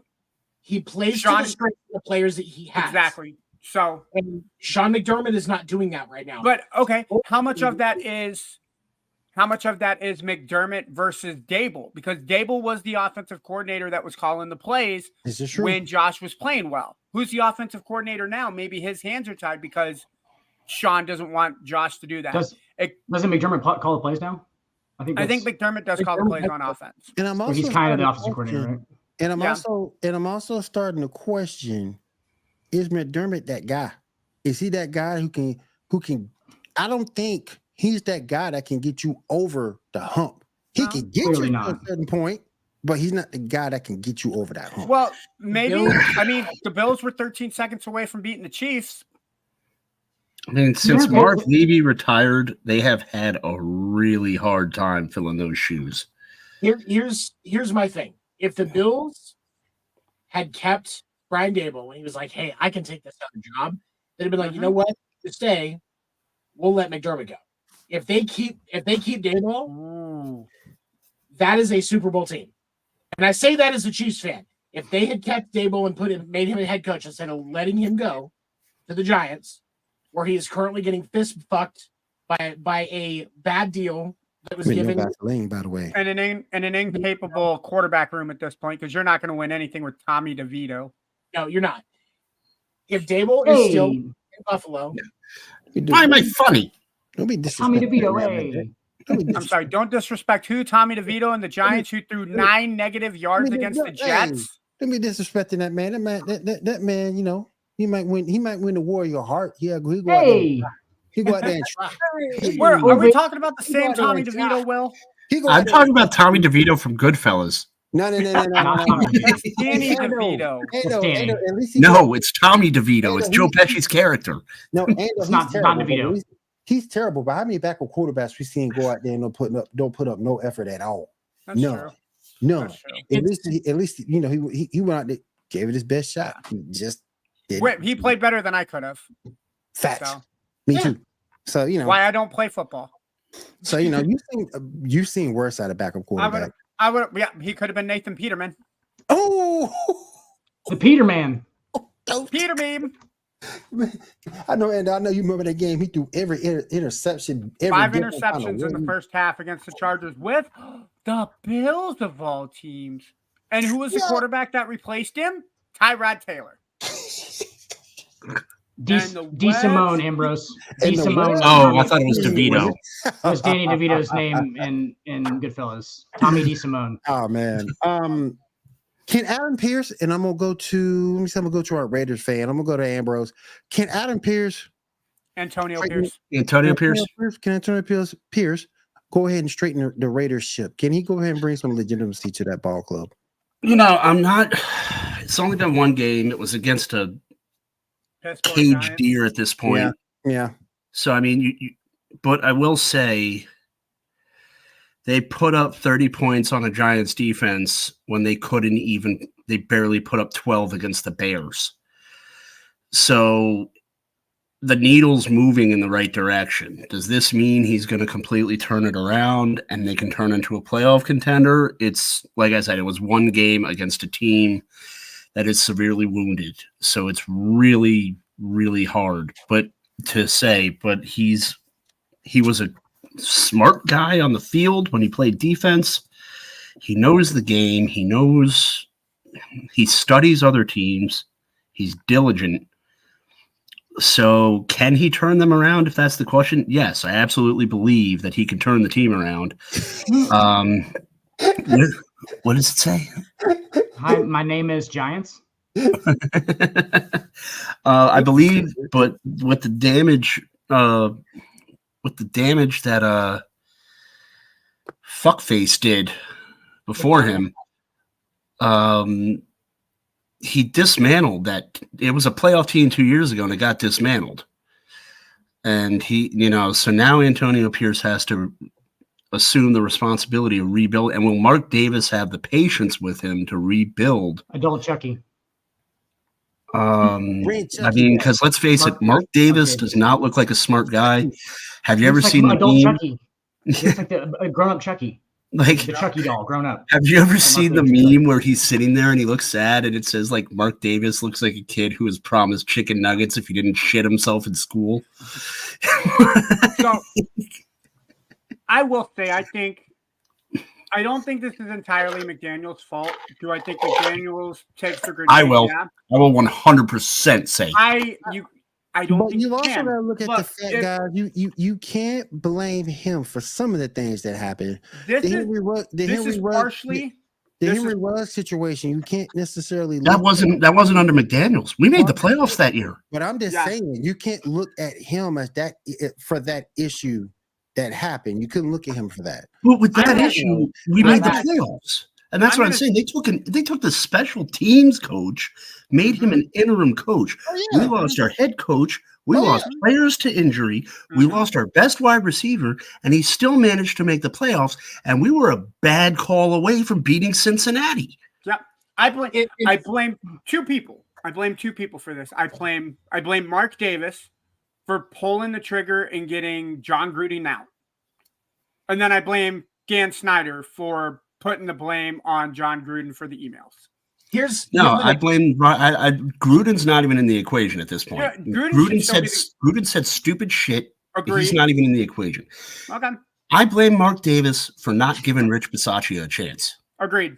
And here's the thing. Absolutely agreed. And I'm going to say this: if Pierce, if it's Antonio, right? Antonio Yeah, Pierce, Antonio Pierce. Okay. All right. If Antonio Pierce stays the course and is able to keep the locker room like he has them now, Mark Davis has no choice but to give Antonio Pierce the head coaching job. He has no fucking choice. And the reason behind it is if you watch the video of his speech yesterday after the game, when he was in that locker room, he had the respect and attention of every single person in that locker room. Yep. Every single person. And Mark Davis knows if he is going to get anywhere with those players and start to develop a competitive product so that his product is not a joke again, he has to keep Antonio Pierce. Antonio Pierce was the leader of that 07 Giants team. He was teaching. He wasn't just a player on that team. That's what I'm saying. Yeah, that's the point I'm trying to drive home. And so he has the respect of this locker room because of his experience. And so while I think it's funny that McDaniels got butthurt over the Giants comment that Antonio Pierce made in that team meeting, which from all accounts seems like that is a true fucking story, which I find hilarious. Yeah, there's more than one source to that. So Antonio Pierce, if he stays it, and again, if he stays the course from how he has started, and I'm not saying they have to win out, make the playoffs, any of that other shit. Yeah. He has to look as good and continue to keep this locker room the way he has it now. As long as those things continue to have that job, or Mark Davis will not have a locker room again. He will have to sell the team for the Raiders to have a locker room that actually has it. if I'm Mark Davis after that win yesterday, I call him up to my office. I say it's unrealistic to expect the playoffs. I'm not saying don't try to make the playoffs, but you finish with a 7-10 or an 8-9 record, we can talk about making this a permanent thing. And I get that they still That's have better than what we would have gotten with fuckface. And Hey, guys, They it's have not to- outside. It's not outside the realms of possibilities for the Raiders to make the playoffs. They It's not. currently sit 12th, and they are at this point a game and a half behind Cincinnati for the 7th. But we can't It's not beat the possible. Chiefs. We can't beat the Chiefs, and we can't beat the Chargers, and we need to be able to beat those teams to get into the playoffs. Let me look at their schedule. Give me a minute. What's the record right now? Hold on. What's the record right now? What are you guys 3 and They're 4-5. The 4 and Raiders are 5. 4-5. absolutely make a wild card slot? Even if you Absolutely. lose all four, even if you lose all 4 games to the Chiefs and Chargers, you can absolutely make the last wild card slot. They only play the Chargers one more time. They already lost to them week 4. But yeah, they Okay. still got 2 more games against the Chiefs, and then they got the game against the Chargers. I want to say second weekend of December. And depending on that game, both teams might have their backs against the wall. And when that happened last time, Justin Herbert almost smoked us, and he's 2 years older and 2 years So- better. They play the Jets next week. Then they have the Dolphins. And if this is the defense that can keep up and get right, this is a team that could surprise the Dolphins. Then you got the Chiefs. And that's the thing. Because of how that defense disrupts, that's the secret to beating Tua, is you have to disrupt his timing. Because he will dink and dunk your ass down the field because he's got a fucking noodle arm. So and the Raiders are a team that could disrupt that game plan. The Raiders can absolutely beat the Dolphins. I will say the team has new life breathed into it. They didn't care under McDaniels. I think the players even had a players only meeting and were like, this guy's got to go. Like, no one cared. That's the worst culture you can have in a locker room. When you show up and just show up to your locker like you're in a cubicle and you just clock in and go home and clock out and go home, you're not going to get any results. And you got one of the best. And you got one of the best. You got one of the best pass rushers in the game, in Max Crosby. Let's not forget that. Yeah, let's not forget that. Real quick, I got time for one more topic, and Dan, I'm coming to you. I wanted to ask you tonight. James Harden makes his debut for the Clippers. What do you think your outlook is for James Harden and the Clippers? I don't know. There's a lot of good food in LA. A lot of good food in LA, and there's a lot of strip clubs. Those LA strippers just got themselves the golden goose, baby. They call strippers for Clippers. The strippers throughout the NBA call strippers for Clippers. They call James Harden the golden goose with strippers throughout the NBA. He's the man who lays golden eggs. And oh my goodness. At least he's not like Sean Kemp, and he goes to the airport and he's greeted by a kid in every city he visits. I mean, he probably is though. He just, I don't know. He probably has. He's not in Vegas, guys. Come on, let's be real here. There's at least 3 kids in Vegas. Oh, yeah, and they just come out with beards. I'm trying to, but we know it's yours, James. We know. Just look. It's like it came out, and instead of crying, it had a full beard and it rolled its eyes at me. Yes, yeah. It also took a shot immediately. It started shooting from everywhere. Hey, that beard could be anybody's beard, man. It's not mine. You don't know that that's my beard. But Dan, do you think they can come up with a workable lineup? Because I know you can't come out with Westbrook. Theoretically, you could. Theoretically, you could. And theoretically, you could. Theoretically, you could come out with that lineup. I guarantee. Theoretically, you could. Yeah, theoretically you could, and it's just whether those guys stay healthy. That's actually a formidable team for 2016. My only issue would be, and granted, you don't see it a whole heck of a lot, but what Paul George be able to lock up one of the elite power forwards in the league. Well, they'll play Kawhi. They'll play Kawhi on a power forward guy, but usually, dude, fours in the NBA now are all swing 3-point shooting. Right, that's what I'm saying. They're all big, but. I think you absolutely could match Paul George up against or Kawhi, but it'd be Kawhi's a little stronger. I just think signing him, it reminds me of when the Rockets tried to build the super team and they signed Charles Barkley. And as much as I love Charles Barkley, like Barkley they thought they were getting the Barkley on the Suns, and it was Barkley like 80 pounds later who just the argument care. I have with that Rockets team though is if you can sign a formidable, even a remotely decent guard, that team beats Utah in the Western Conference Finals, and it's Houston and Chicago in the NBA Finals. I will argue with that. I think that team had a very, very, very formidable front court. What about the Lakers? What, the year that? So I'm talking about what was. You're talking about back then. Okay. Yeah, I'm talking 96, 97. Right. Hold on. So listen to this. Okay, so this is tonight's game where they lost to the Knicks 111-97. This was the LA Clippers starting 5. Paul George, Kawhi Leonard, Zubac, Westbrook, and Harden. Yep. Yeah. That was their starting 5. So that's exactly what they're doing. Well, their depth is terrible too, though. Yeah, I'm a Knicks fan, and I feel bad when people lose to the Knicks. But I'm going to give them credit. They managed to keep Norman Powell. I thought that was interesting. They kept Mann and they kept Powell. So I thought that was interesting because they kept those 2 guys. They didn't trade them away. So I thought that was interesting. They still got the Knicks are good now, by the way. The Knicks are good, by the way. Oh, they'll blow it. James Dolan is their owner. They always blow it.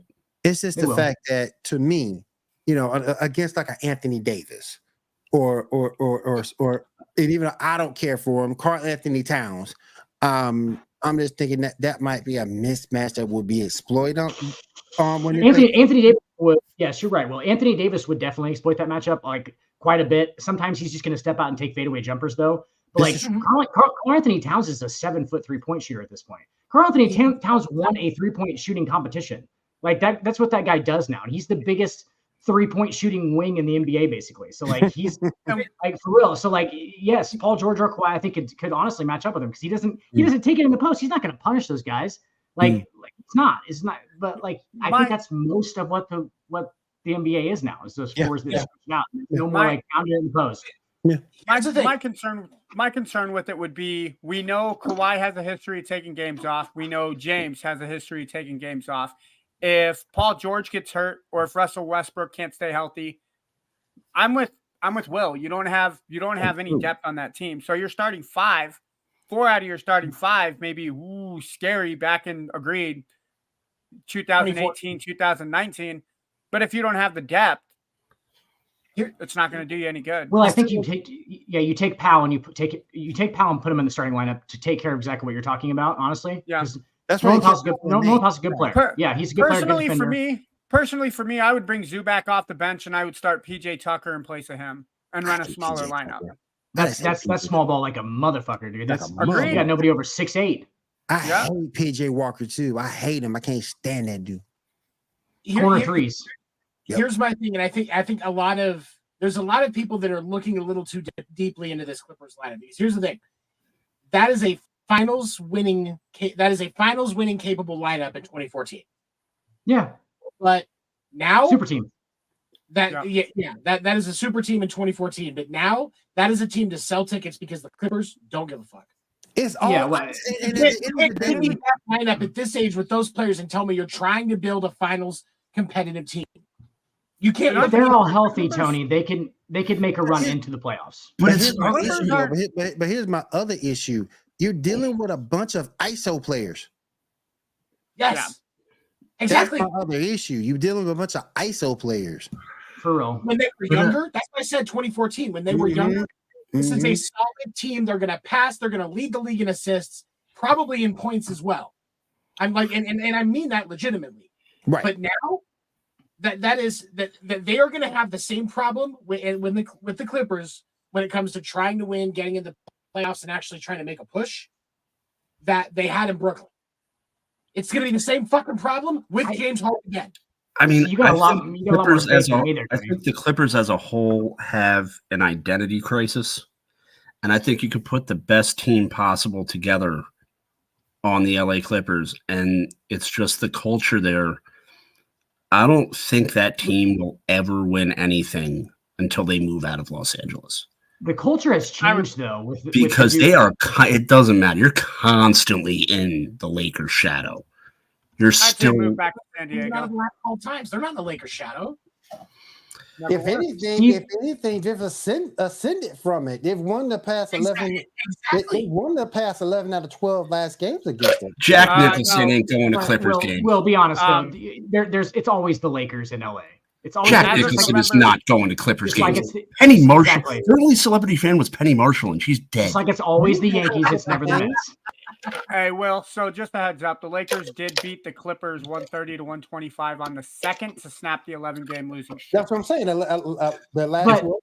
If they can get back to San Diego and call a place their own and not be an also ran, because even when the Lakers are bad, people talk about the Lakers more. Or get them out of the same arena. Like, I'd be okay with them staying in LA. They did play in different arenas originally. They did play in different arenas. Forum. I would put them in the Forum. It's not being used except for AEW events. Fuck it. The old Forum. You have to spruce it up a little bit. Okay. Yeah, but that's the thing is the Forum. Honestly, AEW really shouldn't be using it because that building is a kind of a piece of shit now. Yeah, kind of like the Clippers lineup. How about the Lakers move back to fucking the Forum, and then the Lakers move back to the Forum, and then the Clippers can have that shitty Crypto.com arena. The Crypt. What a fucking piece of shit that is. Baby. The Crypt. Is it really called Crypto.com? Crypto.com arena. Staples doesn't own that naming anymore. And real quick, I just want to end the show on the world's funniest moment. It was so funny, and I know all of you guys saw it when Draymond Green got kicked in the nuts. Who Yeah, got kicked in the nuts? No, I Draymond. didn't see it. Draymond. Draymond He- got Oh, Well, if he got kicked in the nuts every game for the rest of the season like that, it's still not enough for Draymond Green. I think that they should be an extra fucking like twice. Might give me some sort of satisfaction. Like I want this man's nuts to be the size of fucking grapefruits. And every You know, Sean Kemp's watching that on TV. Like, if only that happened to me. right, yes. Well, Karl Malone was too. And yeah, oh yeah. Howard's going, oh, do it again. Malone was making some questionable decisions. All right, you guys, before we end the show, I want to go around the room, make sure everybody knows what you got going on, where people can find you. I'm going to start with Ando. Ando, what you got going on this weekend? Where can people find work, and they can find me at Walmart selling phones. If you guys need AT&T, T-Mobile, and Verizon phones, come see your boy in Iowa. I will be there to help you out. That's right. Walmart and trailer parks. Do you get a free piece of corn with every purchase? Yes, Ando is now tied with Dan for Walmart and Trailer Park. He is actually working for Dan in the store selling cell phones. That's what I'm talking about. I fucking quit. I'm a farmer now. Can't fire me, Dan. Yeah, that's my strategy. Just get out before you know you're fucking done. Yeah, And Dan wants to know if you can come in a little early tomorrow to have a talk. Yeah, we need to get. And can you hold on. I hate to address this on the air, but can you come in tomorrow like 9:30? Eat a dick. Yeah. Raise your hand if you have a job. Not so Eat fast. your last name. Eat your last name, sir. All right, Seven, what you got going on this week, my friend, and where can folks find you? Next First Generation Dad episode will be out Saturday. Will and I are gonna have to do a live episode soon because I really want to. The big news coming. I will be able to announce it on probably somewhere around December 6th to December 7th. But it is fucking life-changing for me. The fact that I can't talk about it is driving me up a fucking wall. I'm not He's gonna NDA. NDA, NDA said it, right? NDA. It's gonna be really cool. I'm really excited. First Generation Dad episode will be out Saturday. This week's episode was really fucking good. I talked about hate, and I only had like 5 people listen to the episode so far. So if clearly you probably haven't, go to First Generation Dad on Facebook. Got a link there. I will post another link to the episode tonight. I can probably get one in the comments if I wanted to. I'm kind of lazy. All right.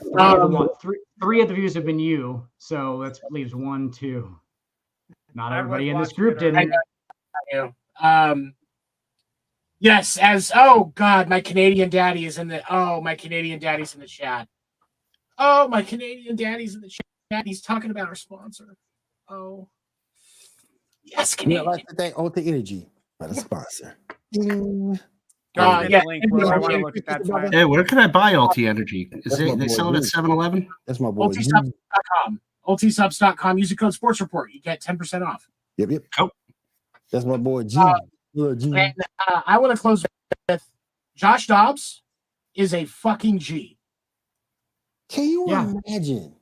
And for those who do play, I know everybody doesn't, but for those who do play fantasy football, can you imagine the impact this man has had in one season? He makes the Arizona Cardinals respectable with that offense. Gets traded over to Minnesota, balls out with Minnesota, makes those guys competitive. This man has had fantasy impact all year long on 2 different teams with 2 different coaching staffs. Did not take a single rep in practice last week. His coach was translating the plays to him through the headset while he was on the line getting ready to snap the fucking ball. Well, guys, there's a reason. Yeah, go ahead. Josh Dobbs is a fucking G. Yeah. Give this kid a start. You don't stay in the league for 7 years without really starting any games unless they definitely see something. You know what I'm saying? Like, they see this shit in practice all the time. They're like, all right. And it's just been a situation where like they've had a guy who's a little bit better or something like that. So like they're like, oh, we ever have a fucking need a backup, dude. Dobbs is a fucking stud. Like that's how it's been the whole time. That's why he keeps a job, because they're like, Like this guy's fucking legitimate. And now he's so into it now that like he's experienced, bro. He knows all the fucking shit they're gonna throw at him every game. Like he studies like that. That's what he does. And he's just waiting for his chance. And good fucking job by Josh Dobbs, man. Like he's just has always not been in the situation. Like, and now he is, and that's he kept himself ready. Like good for him. Most of those guys will just quit. They'll be like, I'm not the starter. Back to fucking get. And they'll be out of the league quickly. He just kept his head down. Sean Watson. Josh Dobbs wants it. And Josh Dobbs deserves every ounce of respect. Yes. And if you haven't seen it, go on. You can find it on Facebook, Twitter, and YouTube and stuff like that. Josh Dobbs walking into the locker room yesterday, and the way that he not only conducted himself, but the attitude that he has in general, the way that team wrapped around him really quick. You don't get a team to wrap around you like that unless those guys respect you. Yep. He's got respect in the entire league. Guys know Josh Dobbs is legit. Shout out to Josh, man. If you want an interesting interview, go back and find Josh Dobbs' interview on Bussin' with the Boys from last year. That was a hell of an episode. Just saying. Will Compton and Taylor Lewan had a good conversation with him. Josh Dobbs knows his shit. All right. Let's go ahead real quick. Let me go over I'll go next, Will. Let me go ahead and go. Yeah, I'm about to say, let me go with my man Dan. Dan, where can people find you? And I'd be remiss to not use this time to talk about 38-year-old LeBron James in his 20th season in the NBA. WNBA. 25, the WNBA. Ambrose, here's a fun fact for you. LeBron James is 38 years old. Did you know that? He's been in the league for 20 fucking years, since 2003. Ooh. He is averaging 25 points, 9 rebounds, and 6 assists as an almost 40-year-old player. I want you guys to stop and I ain't gonna say a lie. I did pick him up on my fantasy team today doing my draft. Fuck yeah, you did, Will. I know that you did. I fucking know that you did. Because when you need it, when you really need it, that's where you're going, isn't it, Will? I know in the back of your mind. How good was Space Jam 2? Oh, are we? It's an American classic. I was gonna say, is that what the It wasn't even in space. It wasn't even in space. So the Jordan fans were resorting to Jordan had a better movie. Jordan put out a better fucking movie. Jordan had a better everything. 6-0, put out a better movie. Did Jordan have to repeatedly change teams to win championships? That's all you guys got. That's all you Did guys Jordan got. just ball out and all you have and say, I don't like Chicago. I'm taking my talents to where all the other talent is. I'm gonna concede you on one thing that Michael Jordan has done that LeBron James did not do. Get his dad killed. Yep. Get his dad killed by the mob. I was thinking that, Dan. We're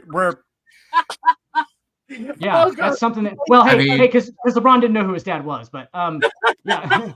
I mean, he also played with the flu while LeBron was trying to nurse cramps.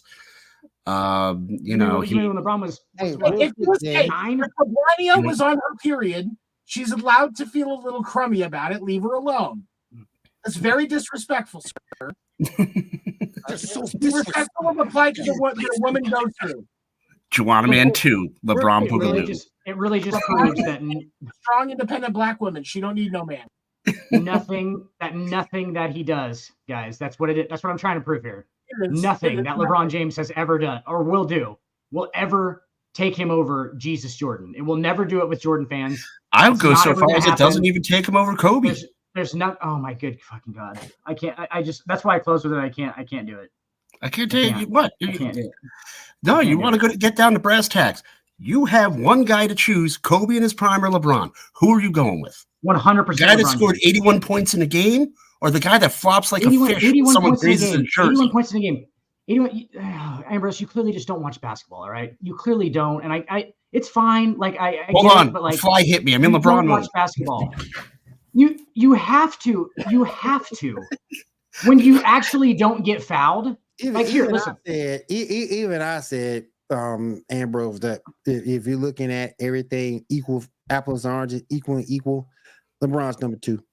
I'm with Stephen A. Smith on that. If you haven't separated that at least 1-2, then you don't watch basketball. There's okay. Yo, We're not even talking about the one over the Jordan thing. LeBron hear the Like, SpongeBob theme song and automatically goes into I flop will mode. say this. Now, I will say this. I will say this about Kobe. If you tell me he's somewhere between 3 and 10, we can talk. If he's I think it's between 3 and 5. Well, I think it's between 3 and 5. But like, if he's somewhere in that range, we can talk. I'd put him at 4 or 5 because it's kind of hard. It's kind of hard when you think about guys like Bill Russell and Kareem. It's hard for me to put Kobe at 3 because Bill Russell and Kareem exist. It's tough for me to do it because it's tough for me it's tough for me to put him at 3 because of Magic and Bird. Let's be serious for a moment. Let's be serious for a moment. With as sensitive as LeBron is, and as fragile as his ego is, realistically, could the he Jordan start- fan talking about LeBron's ego? The Jordan fan talking about LeBron's ego. I'm sorry. I can't. But the irony is Jordan, fucking wait a unbelievable. minute. Jordan Right. could withstand Larry Bird's trash talk for 60 minutes. Oh my God. Would There's LeBron probably so survive much that? from that Would 6'8" not. white guy? Larry 6'8" white dude. Laughing your ass off. But the thing that you're forgetting, Ambrose, and again, this is something I will concede to Dan again. If you go back and look at everything that LeBron has done, look at his accomplishments, look at his championships, look at what he's done. You know, He constantly had to change teams to do it. No, he didn't. what does that matter? Oh my God! What does that matter? It's loyalty. What does Seven. that Loyalty, matter? because loyalty pays the fucking bills. This is a What different. Come on. This is a different era. This is a different time. This is a players' league. When Jordan played, it was about the organizations, but it was about the teams, about the coaches. The point is, players came to Chicago to play with now- Jordan. They but didn't now- leave. He didn't leave to but win now- championships. But now in today's era, it's Have you players ever been who to the lead city the of way. Cleveland? Hold on. Have you ever been to the city of Cleveland? No, I have dignity. Exactly. Yeah, exactly. Why would Yeah. you fucking go there? Exactly. and I'll give Dan some more props. This dude took some trash teams to the finals. Just saying. Absolutely. Daniel Just Gibson saying. and Zadrunas Ilgauskas Just saying. and Drew He Gooden. lost. You forgot the best name, Booby Gibson. Yep, Booby yep, Daniel yep. Gibson, baby. I said Daniel Gibson. I said that's for what I said first. Daniel Gibson. Danny, Gibson. Daniel Yeah. Booby Gibson. Yeah. The man that's what I said first. survived playing with an out of shape Shaq and then played with an overhyped Larry Hughes. Yep. Larry Hughes. Fucking Larry Hughes. Larry Hughes. All of the 2010s, every single fucking year of the 2010s, LeBron James went to the finals. I'm just going to say that again. His Every best big man- single year. His best big man was in Cleveland, at least, Zadrunas Ilgauskas. Okay. Yep. I'm gonna Drew my, Gooden down my, there. my point on this is I agree with Trash. Will. You can't compare the players as to like who's the best when you go LeBron versus Jordan, when you go LeBron versus Kobe, when you go Jordan versus, because they all played in different eras and the games are different than the way that they were. I don't think you could put Seth Curry in the 80s or 70s game and him Steph. have the same effect. I don't think that would happen. I think you could. Yeah. I would put Um, Steph Curry up there with Reggie Miller. I don't. Well, I said 80s. Oh, not okay. 90s. All right. I think if you put Curry in the 70s or 80s, he doesn't play because nobody cared about the long game that way. Just like I think if you take Hakeem Was- or you Wait, take let me David cut you for 1 Robinson. minute. Was there even a three-pointer to matter in the 70s and 80s? Yeah, When did no, the no, three-pointer In the come in? 80s, No, in the 80s there were. 80s. Clyde Drexler was a big 80s. 80s. In the 80s, yeah. 85, I believe Um, was the Just like Brandon I don't Mitchell think went too. I don't think with the way that the game has evolved, Hakeem Olajuwon and David Robinson has as much offensive presence if you put them in the league right now because been the good game defenders. is. They'll Yeah. kill it. They'll kill it. I mean, This- the this- defenders, Yeah. defenders, kill they both would be top 10 defenders every single season, and they were when they played in the 90s because the 90s were a more aggressive version of defense. They would kill it because you playing up against centers like Rudy Gobert. They'll kill it. Yeah. They'll But, kill it. absolutely. are, Dude, I would but Will, take- are they going to be able to step out on? Are they going to step out with guys like I don't. fucking Drew- Wembanyama? Hakeem might. Hakeem Hakeem might. was a might. different center. Yeah, Hakeem might. I can see Hakeem. I would say Yeah. the one center don't that think- probably I don't wouldn't think survive Patrick today's could. game, and I hate to say it, would be probably Patrick Ewing because I he don't wasn't think as sharp Patrick- as those other guys. I don't think Patrick could defend out on the wing, man. Patrick, No. Patrick No. David Robinson and Shaquille O'Neal were all internally based. They were inside the paint centers. Yeah. Now, could Patrick score off the wing? Occasionally, yeah. And that's what made him dangerous against the 90s Bulls when you had to worry about John Starks off the wing. Yep. He could throw the ball inside to Ewing. Ewing has a turnaround jumper that makes a shot. So those incredibly talented New York Knicks teams. I'm gonna bleed this with as much sarcasm as I possibly can. John Starks and Patrick Ewing really going at those fucking tough Chicago Bulls teams. Like, get the fuck out of here. Hey, John Starks built a lot of houses with those bricks. Hey, John Starks was 6'2". He's built a lot of houses with those bricks. He was Habitat for Humanity laying Craig bricks. Craig Elo, one of Jordan's biggest shots. The highlight they always play is over a 6'4" white guy. Yep, 6'4" white guy. Brian Russell, 6'4" dude, out there guarding him. He pushes off as well, but like he pushes off. I mean, it's a beautiful jump shot. Don't get me wrong. The dude was hateful to you. The dude was clutch. The weird thing is, I don't just go for like he killed his dad and he's a gambling junkie. Like that's the one I don't go for like right off the bat. I try to like keep it to the actual basketball part. But like, yeah, like you could just go that he's a piece of shit. I mean, but it doesn't matter what kind of human you are. I've never said he's the greatest person. Because you know what you're talking about. He clocked the hell out of Steve Kerr. He clocked the hell out of his ass. Dude, he used to make his fucking assistant gamble with him. Yeah, his assistant that he didn't pay enough money to fucking have the gambling addiction. Yeah, and shout out to Steve Kerr for wanting to beat his ass. I definitely that would have been me for sure. That would have been that would have been me for sure. And then when he did the Horace Grant on the plane, I was talking about the man don't deserve to eat. Shit. It definitely wouldn't have been me. I would have beat Michael Jordan ass. But he wasn't the greatest person. No, he's terrible. He's a terrible human being. I don't think he's the greatest. I just think he's the greatest player. And maybe you have to be like that to be the greatest player. Yeah. You have to be a little savage in some way in your life to be that elite fucking player. Yeah. LeBron was. How many coaches did LeBron get fired because they didn't fit the scheme that he knew he needed to get wins with? The only coach that got me I thought Mike Brown did a good job. I thought Mike Brown did a good job. I thought Matt Brown did a good job with them. Yeah, David Brown did a good job too. Can I ask a question? And this kind of isn't basketball related, but why is it whenever there's a picture of LeBron James reading, why is he always on the first page of the book? I don't pay enough attention. Like there's like 500 pictures of him reading, and he's always on the first page of the book. I've never seen a picture of LeBron James reading. Me neither. Pull it up. I've never seen one. I'm sure there is a picture. There's probably a picture if you Google There's like 500 pictures of him reading. He's trying to look smart, and it's like always the first page. It's like the title page. Hold on, real quick. I'm going to end my story here. I am out, boys. You guys have a good night. Take care, man. Thank you for coming. Appreciate you, Ando.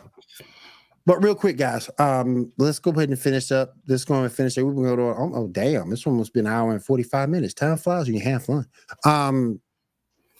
Real quick, guys, with me, you can find me everywhere. You can find me here. You can find me tomorrow night, Sports Report Fight Night. Talk about everything about professional wrestling. Wednesday morning, you can find me over on Sports Empire Network, Coffee Sports in the Morning. Thursday, you can find me on From the Sidelines Crew with Player versus Team. I'm a co-host over there. We talk about everything in the NBA. And Saturday night, of course, you can find myself and Ambrose and Ando on the Geek Gauntlet podcast every Saturday night at 10 p.m. Dan, where can we find you? Just chilling. Just chilling. He's firing Ando. Ando left early. In Nebraska. Just chilling. In Nebraska. I'm a farmer now, so. Yeah, I farm. America's Most Wanted on the milk carton. Yeah. We can find Dan on the milk carton. Didn't they put missing kids on the milk carton? Like, I'm not going to put my fucking face on there. Like, yeah, find this guy. Nah, you'd be on like a bottle of whiskey or something. Yeah, find this guy. Find this guy. The special thanks to Alti Energy for the sponsor. We do appreciate it. He'll help and you drink it. Nothing else from any of you guys. We're going to end this thing right now. We'll see you guys next week right here on the Sports Report Ambrose, podcast. Ambrose, your Facebook post about Sublime, if you'd have changed that to 311, it works for me. Does that make sense? I just hate Sublime, man. 311. So, Sublime. There's something about Sublime and Dave Matthews Band fans that I hate. Dave Matthews, Dave Matthews, I agree. I'm gonna have to agree with you on that one for sure. But All right, Sublime, guys, we're gonna see y'all next week. Y'all take care.